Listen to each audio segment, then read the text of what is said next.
Francisco I. Madero no cayó en una batalla, no murió al frente de un ejército, no fue derrotado en una plaza pública, lo mataron en la oscuridad, y por eso su muerte pesa tanto en la historia de México. Porque no fue solo el asesinato de un presidente, fue una traición, fue el momento en que la revolución descubrió que derrocar a Porfirio Díaz no bastaba para cambiar el país.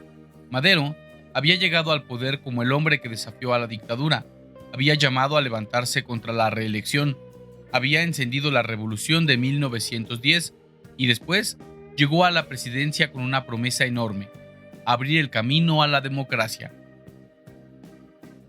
Ese era su símbolo. No era un caudillo brutal, no era un dictador, era un civil que creía en elecciones, legalidad y libertad política. Pero ahí estaba también su debilidad. Madero quiso gobernar un país incendiado como si todavía bastara la buena fe. México no estaba en calma. La caída de Díaz no había borrado las viejas estructuras.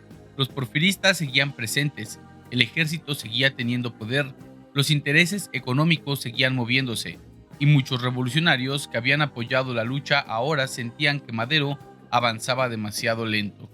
Para los conservadores, Madero era peligroso. Para los revolucionarios más radicales, era insuficiente. Y para muchos militares, era un ingenuo. Así, poco a poco, el presidente quedó rodeado.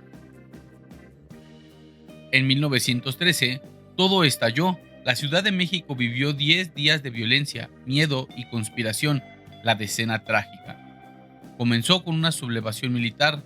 Félix Díaz, sobrino de Porfirio Díaz, buscaba derribar al gobierno.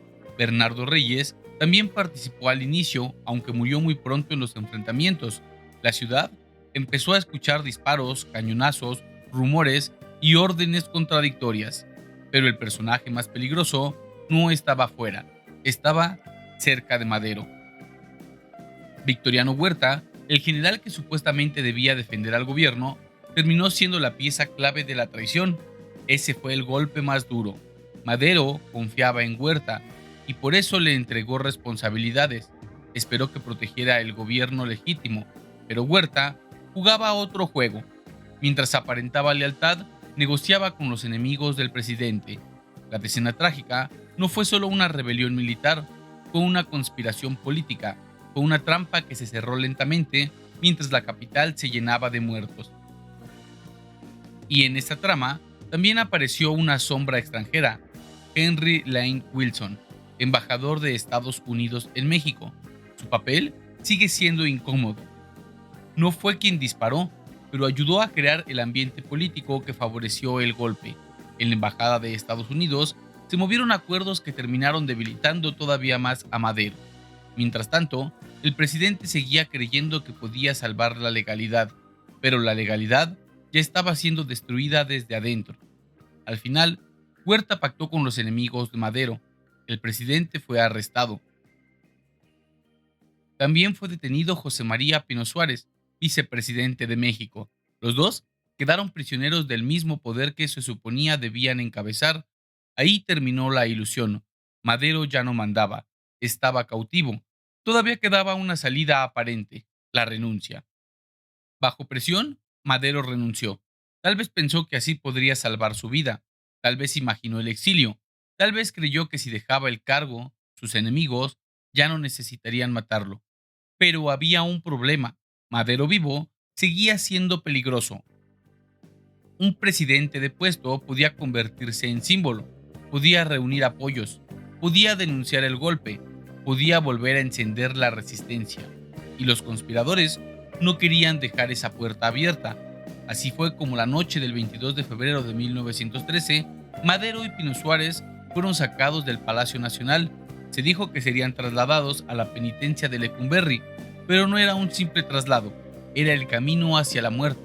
Ese momento concentra toda la traición, porque no hubo juicio, ni defensa, ni tampoco una ejecución pública, sino que fue un asesinato disfrazado en la oscuridad, bajo custodia. Ahí los dos fueron asesinados. La versión oficial intentó presentar el hecho como si hubieran muerto durante un intento de rescate o en un enfrentamiento, pero esa explicación fue demasiado débil. Muy pronto quedó claro lo esencial: los habían eliminado para cerrar el golpe. Por eso no basta decir que Madero murió, a Madero lo mataron, y esa diferencia importa. Morir puede sonar inevitable, matar implica decisión, implica responsables, implica una voluntad clara de borrar a un hombre que todavía estorbaba. El asesinato cambió la revolución, destruyó cualquier ilusión de transición pacífica y convirtió a Huerta en el rostro de la traición.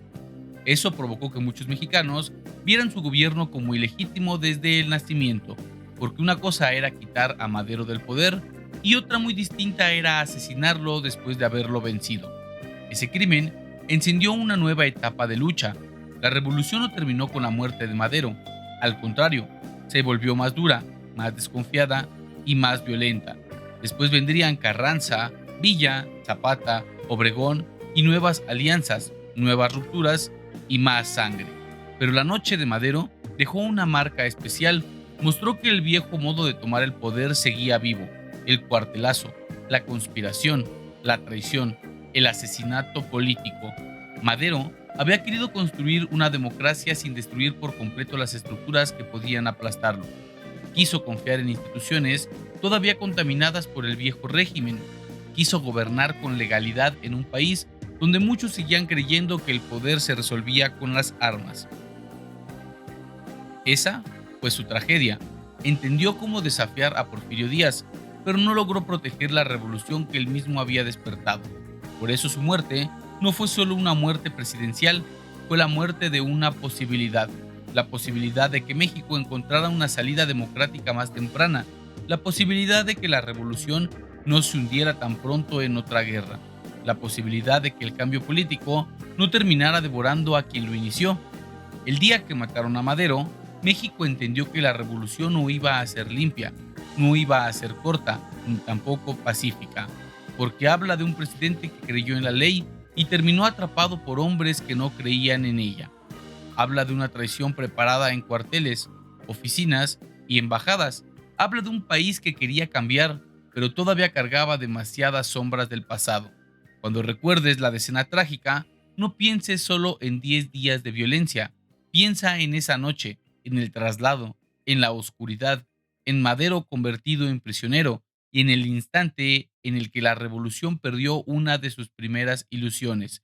El día que mataron a Madero, no murió solo un hombre, murió la promesa de que México podía cambiar sin ser devorado por la traición.